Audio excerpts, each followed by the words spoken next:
இன்னைக்கு கோயம்புத்தூர் ஸ்பெஷல் அரிசி பருப்பு சாதம் செய்கிறத முறையை பார்க்கலாம். தேவையான பொருட்கள்: அரிசி 1/4 கிலோ, பருப்பு 100 கிராம், வெங்காயம் தாளிக்கிறதுக்கு, தக்காளி 3, சாம்பார் தூள் 1 ஸ்பூன், மஞ்சத்தூள், கடுகு, உப்பு தேவையான அளவு. இந்த பொருட்களை வச்சு இப்போ சுவையான அரிசி பருப்பு சாதம் செய்ய போகிறோம். 2 ஸ்பூன் எண்ணெய் ஊற்றிக்கலாம். காஞ்சி வச்சு கடுகு போட்டுக்கலாம். கடுகு நல்லா பொரிஞ்ச உடனே வெங்காயம், கருவேப்பிலை,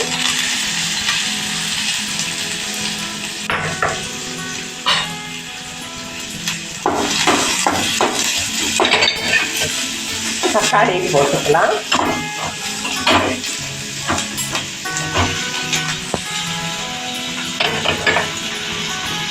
தக்காளி கொஞ்ச நேரம் வதங்கினது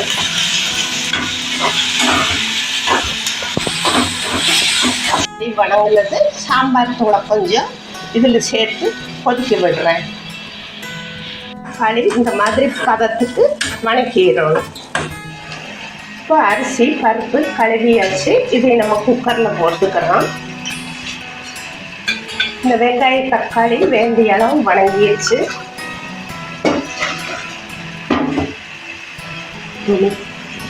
இப்போ அரிசி பருப்பு எல்லாம் கழிஞ்சு குக்கரில் போட்டாச்சு. இந்த வணங்கின தக்காளி வெங்காயம் எல்லாம் போதுமான அளவு வணங்கிருச்சு.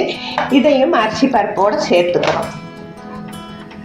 சேர்த்து குக்கரில் இந்த அளவு அரிசி பருப்புக்கு 1 லிட்டர் தண்ணி சேர்த்து குக்கரில் போட்டு வேக வைக்கிறோம்.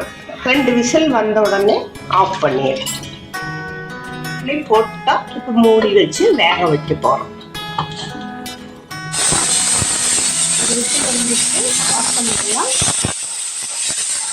சாப்பாடு ரெடி ஆயிடுச்சு. இப்போ வெயிட்டை கழட்டிட்டு ஓப்பன் பண்ணுறோம்.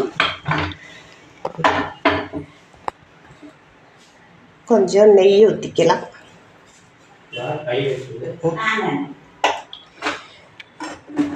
நெய் ஊற்றி கலக்கிட்டு